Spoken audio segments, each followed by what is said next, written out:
कथा गरीब शेतकऱ्याला दिलेला दिलासा. एका गावात एक गरीब शेतकरी राहत होता. त्याच्याकडे थोडीशी शेती होती, पण पाऊस न झाल्यामुळे पीक बुडाले. कर्जाचा डोंगर वाढला.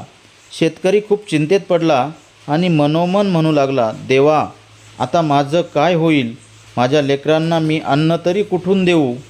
त्या रात्री त्याला स्वप्नात श्री स्वामी समर्थ महाराज दिसले. महाराज त्याला म्हणाले, अरे बाळा, चिंता करू नकोस. तू फक्त प्रयत्न करत राहा. मी तुझ्या पाठीशी आहे. दुसऱ्या दिवशी गावात एक व्यापारी आला.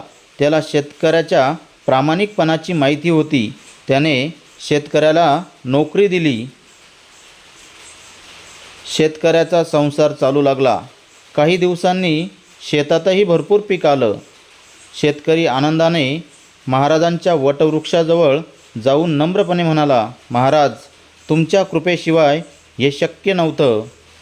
तेव्हा स्वामी महाराजांचे वचन आकाशातून ऐकू आले, मी नेहमी माझ्या भक्तांच्या पाठीशी असतो, फक्त श्रद्धा ठेव.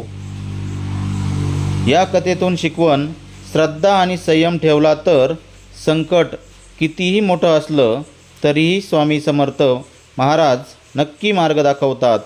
श्री स्वामी समर्थ. जय जय स्वामी समर्थ.